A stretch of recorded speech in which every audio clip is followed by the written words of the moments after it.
Take control of your internet experience today with NordVPN. And right now, get a 2-year plan at a huge discount at nordvpn.com/nerdsoup and use code NERDSOUP to get an additional bonus free. It's risk-free with Nord's 30-day money-back guarantee. That's nordvpn.com/nerdsoup to take control of your internet again. NordVPN is the best option for those looking to protect their information while using the internet. When using a public network, your private information is vulnerable, but Nord's private networks will keep that data safe behind a wall of next-generation encryption. With VPN servers all over the world, Nord lets you choose from 5,400-plus servers in 59 countries to enjoy the internet with no limits or borders. You will also have world access to hundreds of streaming websites, so you can enjoy content from all across the world. Nord is also available to use on multiple devices. One account lets you connect up to 6 devices, and you can secure them all in any combination. Phone, laptop, iPad, desktop, everything is secured with Nord, which is as simple and intuitive as making your morning coffee. You're just a click of the button away from securing your internet. So head on over to nordvpn.com/nerdsoup to get a huge discount on a 2-year plan. And don't forget, use promo code NERDSOUP to get an additional bonus free.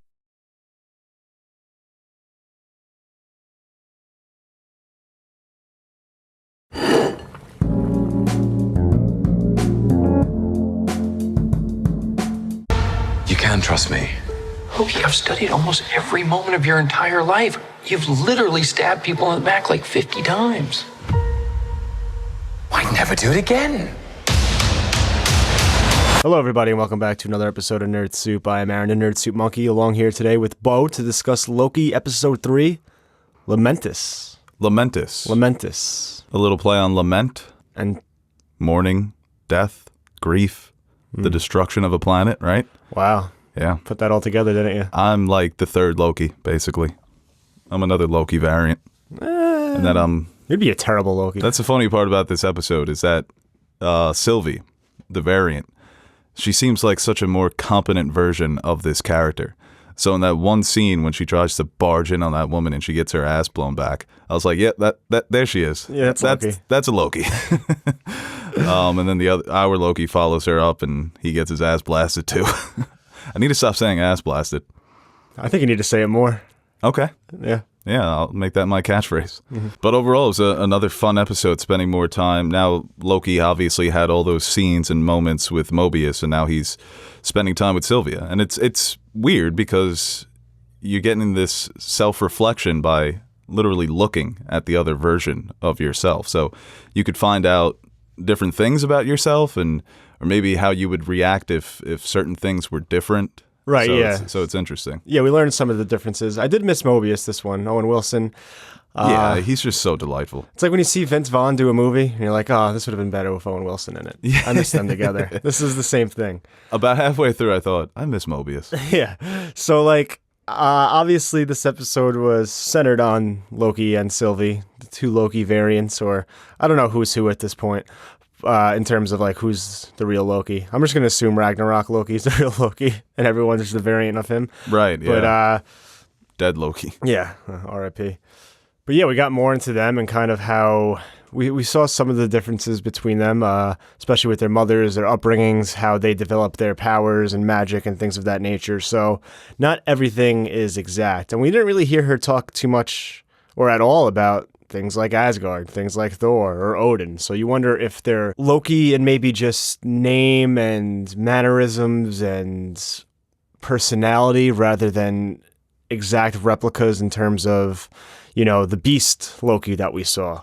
Maybe, that doesn't necessarily mean there's just a beast Asgard, maybe they just the essence of Loki, but not everything is exactly the same. Yeah, it's the nature versus nurture debate, right? The nature of Loki, but in different upbringings, because Sylvia talks about her mother, she doesn't remember her. Mm-hmm. So maybe she died at an early age or she abandoned them or this has something to do with her mother. But I mean, she doesn't even want to be called Loki. She prefers to be called Sylvie. So that's the difference right there. And Loki disagrees with that. I would never be Loki. I would never take on an alias, even though he's always changing his appearance to other people. So no, there are some key differences. But it's cool how they highlighted those differences while also just keeping the essence of the character in both versions. Because there were at times, like I said, where she reminded me so much of our Loki. And then there were times where she was impressed with our Loki and vice versa. And, they end up bonding with each other. And I imagine anyone who had the opportunity to spend time with a different version of themselves would find it fun. We should get like a psychologist on here just to explain the idea of wanting. Is it narcissism to want to bang yourself?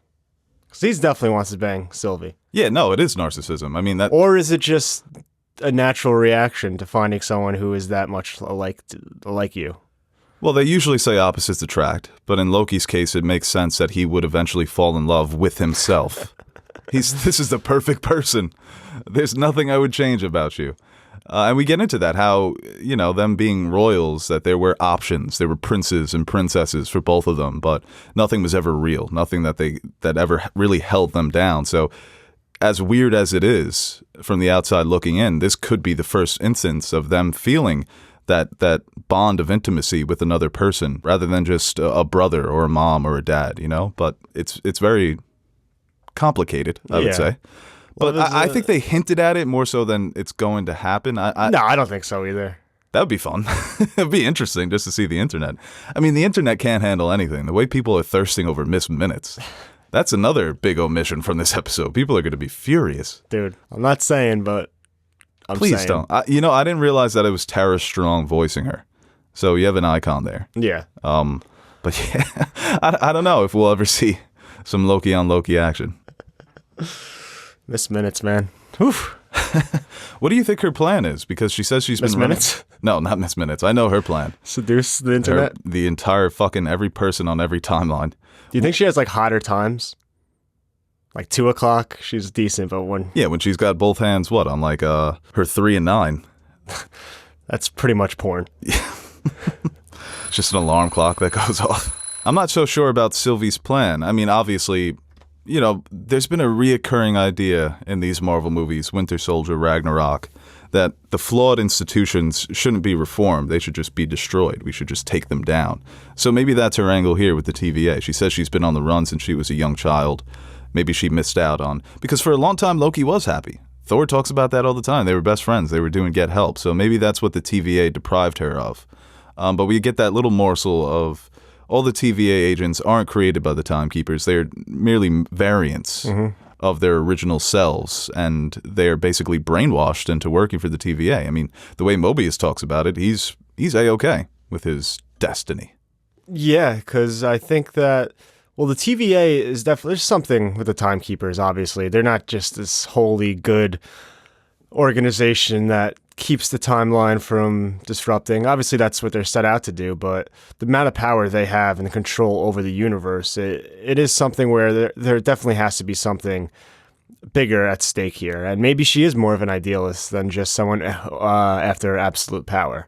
Yeah. And we've seen Loki kind of vary between those two motivations in the past with our Loki. So he's not a ruler. That's the thing. He kind of got tricked into, not tricked, but he felt like that was the only way he could get the respect of his family, I guess, by trying to conquer Earth. So that hasn't always been his end game. I guess that's the first instinct, right? I'm here at the TVA. Let's take it over. But I imagine she's going to give him more insight in the next couple of episodes as to what the TVA is really doing, because it's an idea that goes back to the comics. They exist in the comics, and this is what they do. I don't know if there's ever a run where there was a grand conspiracy about them manipulating things into their favor, but you have to imagine that's kind of what they're doing. And you wonder about their legitimacy. Yeah, definitely. Especially now that we know that they're, like you said, pretty much taking these variants, brainwashing them, and having them do their bidding for them. And you wonder if that's going to change the perspective of a Mobius. Because even if he does find that out, he comes off as a character that will be like, okay, well, now I know, but this is what I do. This is kind of what I've been doing for the last how many fucking 1,000 years, right? Maybe just joins the Avengers or something. Right, that would be cool. A little team up. Revengers Part 2. I wonder if we get any more Loki variants. I think that would be cool. I'd like to see that. I wonder what my variants are up to. Well, we've yet to see. I imagine you're doing the same exact thing in every universe. Just doing a podcast with the variant of you? Yeah. That's depressing. What did you think about the setting, the planetary setting, or the moon setting, Lamentis 1? How'd you think it looked? I enjoyed the aesthetic of the city. And yeah, it was kind of like a cool, like to have that wasteland and then go into the city and kind of, it wasn't much, but you kind of got a little bit of character with that setting. I thought it looked great. I thought that some of I couldn't really tell what was going on at the end. I didn't know where the Ark was when they were trying to find it and trying to go in. I had no idea what was going on. I guess it got in destroyed that building? at the end. Yeah. Yeah, but then I saw it got destroyed. I think it was parked for gas. That's what they were doing. Yeah, so I think this, like, I don't think this episode was as, like, maybe theory-inducing or kind of, like, as shocking in terms of what you're seeing on screen as the other one. It was more of a straightforward dive into these characters, and they're on, like, this little mission to, get to the Ark or recharge the battery for their device. So there wasn't anything like in the last episodes finding out about the different timelines and the timekeepers and finding out about the variants and all that. So it was more of a straightforward approach. And I think you need some of that within a show like this because they can't just keep throwing all this at you every week. I think you need I think it's good to take a step back from that and kind of delve into some of these characters. Right. And even with Sylvie, we didn't get too much into her backstory, and that's something Loki says at the end. It's like, I'm going to have to know if I can trust you, and I need to know more about you. But I think her reluctance, that there is some development there. Sometimes when you don't get too much into a character, that says a lot about a character. And I think we got some hints that she definitely had a troubled upbringing, maybe in contrast to Loki, where Loki, like you said, had a great upbringing, but he took it for granted at times. Right, when he's showing her the firework magic that he can do in the palm of his hand, and he tells her, my mom taught me this. And then he inquires into her magic, the illusions that she creates in people's minds, the enchantments.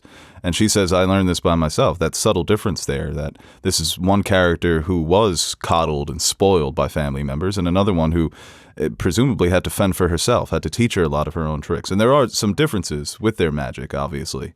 Now we know, and also the differences. I enjoyed the differences in their strategy. When Sylvie tells Loki, "This is a plan that was years in the making, and you just fucked it up." And Loki is kind of more he's always improvising. Mm-hmm. Whatever comes to his head, he's going to do. And she says, "That's not a plan. That's just a thing." The thing with like this Loki too, obviously he knows about his mother, but he didn't experience it. So technically, he's not the one that was. Oh yeah, the death of his mom. He's not the Loki that was in the cell, which led the Dark Elves up the pathway that eventually killed his mother. So he doesn't have to but he knows that that's what his future holds. That's a very it's icky. Yeah, I don't like it because he even talks about her as if she's dead. Yeah, and I guess existing outside of time.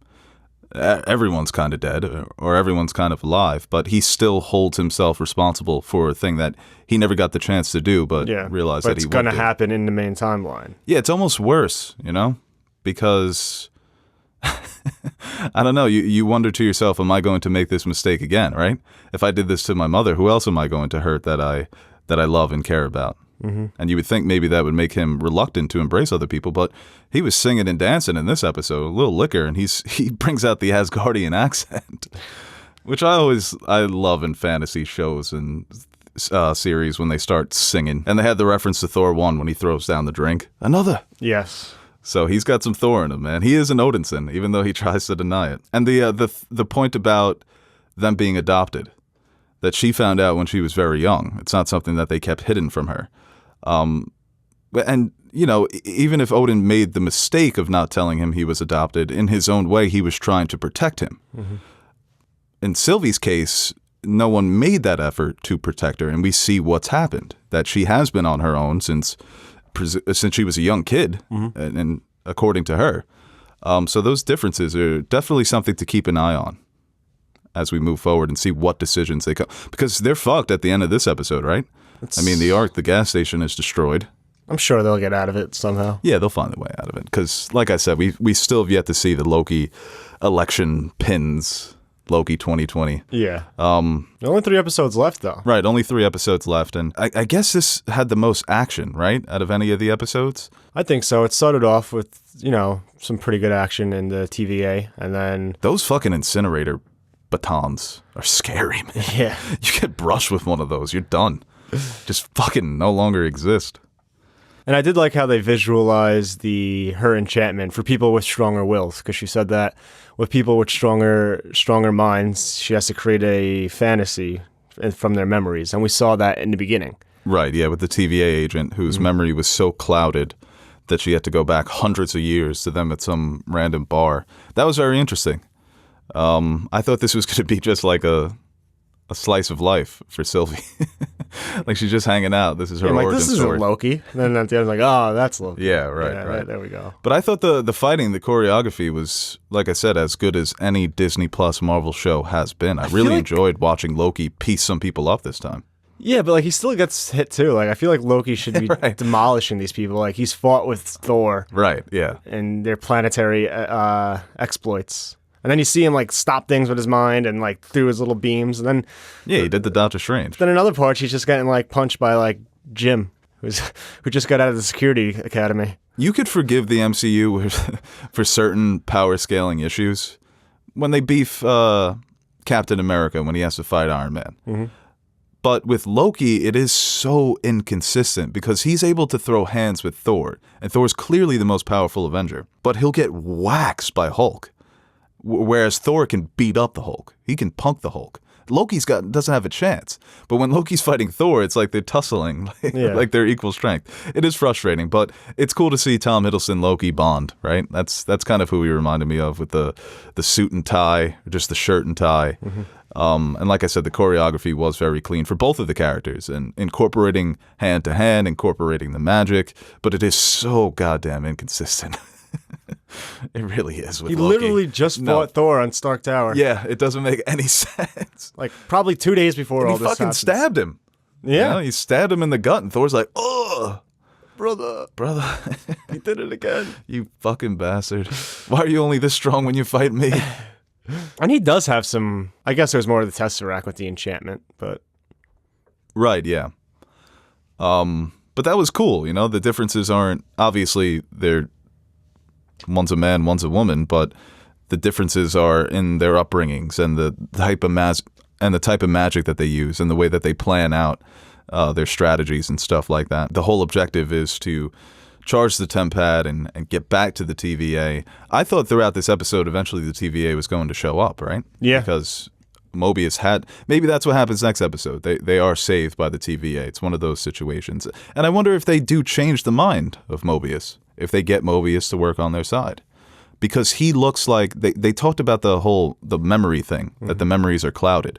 When he's sitting in the office, somebody pointed this out, he can't remember the rings on the wood. So maybe that points to, once his memory is unclouded, he will eventually fight for the right thing. But what the fuck is the right thing at this point? We're still missing some key pieces of information, but it'll be fun to see how it plays out.